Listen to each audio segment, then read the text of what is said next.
बाबा श्री विशनगिरी धाम पर हुआ फूल बंगला और अन्नकूट प्रसादी का आयोजन। बाड़ी से प्रमुख धार्मिक खबर।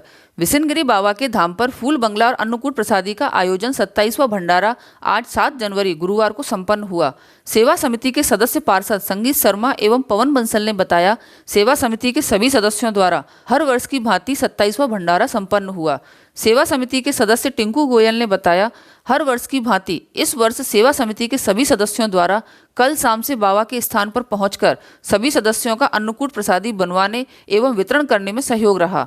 लोगों में प्रसादी वितरण करने वाले और ग्रहण करने वाले श्रद्धालुओं में पूर्व की भांति उत्साह देखा गया। पूर्व की भांति इस वर्ष हजारों की संख्या में श्रद्धालुओं ने प्रसादी ग्रहण की।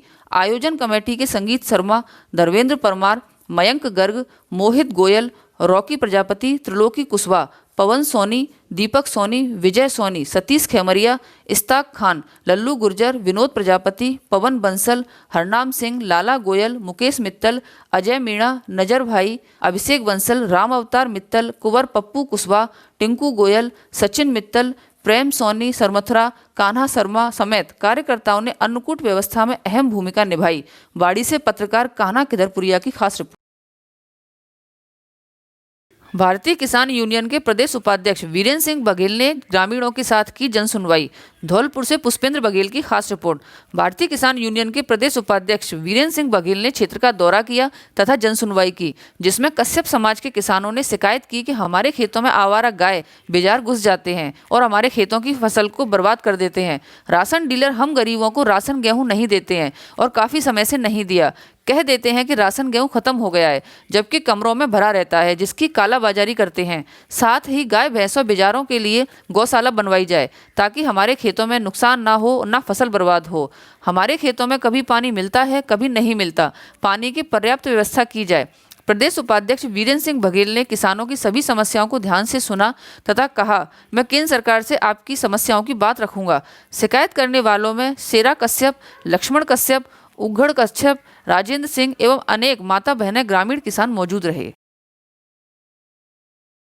गुर्जर कॉलोनी में किया धौलपुर सभापति का भव्य स्वागत। धौलपुर से प्रमुख खबर। वाटर वर्क्स के सामने Gurjar colony GT road Dholpur में नवनिर्वाचित धौलपुर नगर परिषद की सभापति श्रीमती खुशबू, सभापति प्रतिनिधि निशांत चौधरी, वार्ड पार्षद अचल सिंह कंसाना ठेकेदार, वार्ड पार्षद इंद्रपाल सिंह राणा आदि का भव्य स्वागत किया गया।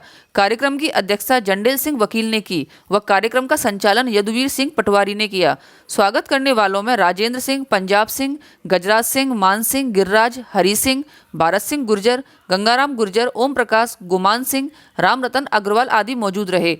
गुर्जर कर्मचारी अधिकारी कल्याण परिषद के धौलपुर जिला अध्यक्ष भारत सिंह गुर्जर व अखिल भारतीय वीर गुर्जर महासभा के राष्ट्रीय महामंत्री गंगाराम गुर्जर ने संयुक्त बयान में कहा कि गुर्जर कॉलोनी में 20 वर्ष से कोई कार्य नहीं हुआ है। इस कॉलोनी में ना तो सीवर लाइन है और ना ही नाली और रोड की सही व्यवस्था है। जो आम रास्ता है उसके बीच की पुलिया 20 वर्ष से टूटी पड़ी है, जिसके कारण कोई वाहन यहां से नहीं निकल सकता। लेकिन अब युवा नेता निशांत चौधरी की पत्नी श्रीमती खुशबू को धौलपुर नगर परिषद का सभापति बनने से समस्त गुर्जर कॉलोनी वासियों को आशा है कि कॉलोनी में शीघ्र विकास होगा। युवा नेता व सभापति प्रतिनिधि निशांत चौधरी ने कहा कि मैं इस गुर्जर कॉलोनी सहित पूरे धौलपुर में कार्य कराऊंगा। किसी भी वार्ड में कोई समस्या नहीं आने दूंगा। गुर्जर कॉलोनी में सीवर लाइन व सड़क बनवाकर गुर्जर कॉलोनी का सही रूप से विकास करवाऊंगा। वार्ड पार्षद अचल सिंह कंसाना ने कहा कि मुझे वार्ड नंबर 16 से भरपूर प्यार मिला है। यहाँ के लोगों की आशाओं पर खरा उतरने की पूरी कोशिश करूंगा। इस अवसर पर विजेंद्र पटवारी, राम भरत, अरुण कुमार, वीरेंद्र सिंह, राम अवतार, निहाल सिंह, रामवीर, अमर सिंह, बंटी, नेत्रपाल, वेंकट, रमेश, शैलेंद्र सिंह, ओमपुरी, भूरी सिंह आदि गुर्जर कॉलोनी वासी बड़ी संख्या में उपस्थित थे। अखिल भारतीय विद्यार्थी परिषद ने फिर उठाई ब्रज विश्वविद्यालय परिणाम में हुई धांधलेबाजी को सुधारने की मांग। धौलपुर से शिक्षा जगत की खास खबर। एलएलबी द्वितीय वर्ष के छात्र तपेश राज ने जिला कलेक्टर राकेश कुमार जायसवाल एवं विधायक रोहित बोहरा को पत्र देकर ब्रज विश्वविद्यालय प्रशासन द्वारा एलएलबी के छात्रों के साथ किए गए खिलवाड़ को सुधारने की मांग की है। छात्र तपेश राज ने अपने पत्र में कहा कि राजस्थान विश्वविद्यालय का क्रमोन्नत फॉर्मूले के तर्ज पर हमें भी क्रमोन्नत किया जाए। राजस्थान विश्वविद्यालय के प्रमोट करने के फॉर्मूले मूल्य के आधार पर ब्रज विश्वविद्यालय के छात्रों को न्यूनतम 36% अंक देकर पास किया जाए। यदि कोई छात्र प्रथम वर्ष के ड्यू विषय में न्यूनतम 36% अंक देकर पास करने में संतुष्ट नहीं होता तो विशिष्ट एग्जाम के साथ परीक्षा करवा सकते हैं। विदित हो कि अखिल भारतीय विद्यार्थी परिषद के जिला संयोजक दिनेश गुर्जर के नेतृत्व में पिछले दिनों ब्रज विश्वविद्यालय के कुलपति को इसी प्रकार का ज्ञापन सौंपा गया था, जिसमें उन्होंने उचित कार्रवाई करने का आश्वासन भी दिया था, लेकिन अभी तक कोई कार्रवाई नहीं होने पर छात्रों में रोष व्याप्त है। पत्र देने के बाद उसी समय विधायक रोहित बोहरा ने ब्रज विश्वविद्यालय के कुलपति को फोन पर बात कर समस्या समाधान करने को कहा। जिला कलेक्टर राकेश कुमार जायसवाल ने भी छात्रों को समस्या का शीघ्र निदान करने का आश्वासन दिया। मोबाइल फोन पर अमिताभ बच्चन का कोरोना संदेश बंद। कोरोना वायरस का असर अब कम हो रहा है। मोबाइल उपभोक्ताओं को बड़ी राहत, समय की भी बचत हुई। मोबाइल उपभोक्ताओं को खास खबर। 6 जनवरी को मोबाइल फोन पर सुपरस्टार अमिताभ बच्चन का संदेश बंद हो गया है। अमिताभ का संदेश बंद होने से जहां उपभोक्ताओं को बड़ी राहत मिली है, वहीं समय की भी बचत हुई है।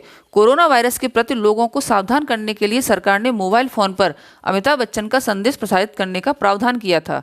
फोन कनेक्ट होने से पहले 1 मिनट तक अमिताभ का संदेश सुनना पड़ता था।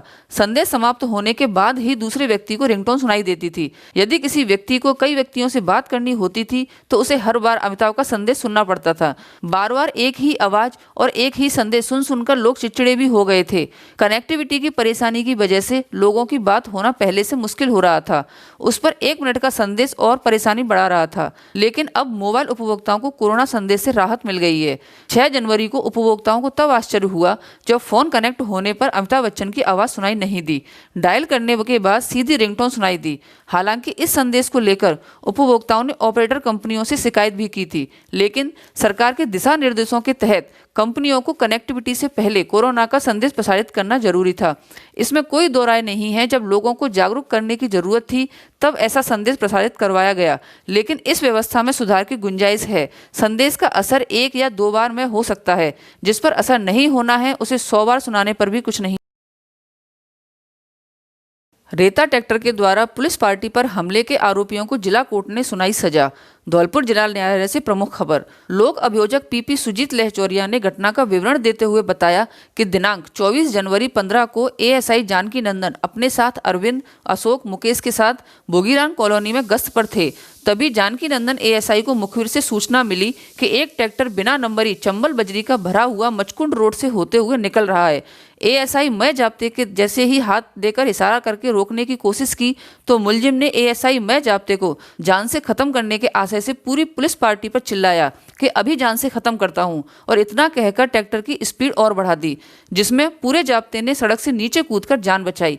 एकदम बचने में एएसआई जानकी नंदन के हाथ पिंडली में चोट आई, जिस पर कोतवाली थाने में धारा 307, 353, 379, आईपीसी 2951 वन्य जीव संरक्षण 4142 दर्ज हुई, जिसमें जिला एवं सत्र न्यायाधीश श्रीमती रीटा तेजपाल ने सजा सुनाई। श्रीमती रीटा तेजपाल ने मुलजिम राम खिलाड़ी उर्फ दिलीप पुत्र सीताराम गुर्जर निवासी नथुआपुरा मोरोली को ट्रैक्टर से जान से खत्म करने का धारा 307 आईपीसी दोषी मानते हुए 5 वर्ष के कारावास की सजा एवं 20,000 रुपये के अर्थदंड की सजा सुनाई एवं धारा 39, 192 मोटर व्हीकल एक्ट के तहत दोषी मानते हुए 5,000 रुपये के अर्थदंड से दंडित एवं 15 दिवस का अतिरिक्त कारावास की सजा। धौलपुर बाड़ी हाईवे पर बाइक दुर्घटना में युवक की मौत। बाड़ी से दर्दनाक खबर। गत रात्रि मोटरसाइकिल सवार अनिल कुमार यादव पुत्र पप्पू यादव निवासी किला मोहल्ला बाड़ी मोटरसाइकिल पर आ रहा था। खानपुर गांव के निकट अचानक गाय सामने आने पर बाइक दुर्घटनाग्रस्त हो गई तथा अनिल यादव गंभीर रूप से घायल हो गया, जिसकी इलाज के दौरान मौत हो गई। कस्बा में चर्चा है कि यदि वह हेलमेट पहना होता तो शायद उसकी जान बच जाती। हेलमेट के महत्व के बारे में बार बार समझाया जा रहा है, फिर भी लोग लापरवाही बरतते हैं तथा अपनी जान से हाथ धो बैठते हैं। सावधानी बरतें, हमेशा हेलमेट पहनकर ही यात्रा। भूमिहीन कृषकों का सर्वे करवाकर उनकी पेंशन स्वीकृत की जाएगी। धौलपुर से प्रमुख खबर। सामाजिक सुरक्षा पेंशन योजना की समीक्षा के दौरान भूमिहीन कृषकों का सर्वे करवाकर उनकी पेंशन स्वीकृत की जाएगी। जिला कलेक्टर राकेश कुमार जायसवाल ने बताया कि समस्त उपखंड अधिकारी एवं समस्त विकास अधिकारी जिले में गहन सर्वे करवाकर ऐसे भूमिहीन कृषकों जिन्हें पूर्व में कोई पेंशन स्वीकृत नहीं की है की पहचान कर उन्हें पेंशन स्वीकृत करवाने की कार्रवाई करने के निर्देश दिए हैं। उन्होंने बताया कि पेंशन हेतु प्राप्त आवेदनों पत्रों का निस्तारण करवाकर भूमिहीन कृषक जिन्हें पेंशन स्वीकृत की गई है की रिपोर्ट तत्काल भिजवाना जाना सुनिश्चित कर। राजस्थान रोडवेज शीतकालीन समय सारिणी 1 जनवरी से लागू। जयपुर से राजस्थान रोडवेज की खास खबर। राजस्थान राज्य पथ परिवहन निगम के अध्यक्ष एवं प्रबंधक निदेशक श्री राजेश्वर सिंह की अध्यक्षता में मुख्यालय में हुई अधिकारियों की बैठक में शीतकालीन समय सारिणी लागू कर 1 जनवरी 2021 से बसों का संचालन करने का निर्णय लागू कर दिया है। बैठक में रोडवेज सीएमडी ने सभी मुख्य प्रबंधकों को निर्देश दिए हैं कि शीतकालीन समय सारिणी को लागू करने के लिए आगार स्तर पर चालक परिचालकों की कमी कार्यालय में काम कर रहे चालक परिचालकों की समीक्षा कर उन्हें मार्गों पर भेजा जावे। रोडवेज सीएमडी सिंह ने बताया कि राजस्थान के अलावा 11 राज्यों में हरियाणा, दिल्ली, पंजाब, हिमाचल, चंडीगढ़, जम्मू कश्मीर, उत्तराखंड, उत्तर प्रदेश, मध्य प्रदेश, गुजरात एवं महाराष्ट्र के लिए बसें संचालित की जाएंगी, जिसमें राजस्थान रोडवेज 3,875 बसों को 3700 शेड्यूल, 9,340 परिचक्र एवं 14.87 लाख किलोमीटर तक प्रतिदिन संचालित करेंगे। रोडवेज की बसों का आगमन एवं प्रस्थान के समय सैनिटाइज करने तथा निगम के चालक परिचालकों द्वारा कोविड प्रोटोकॉल का पालन करना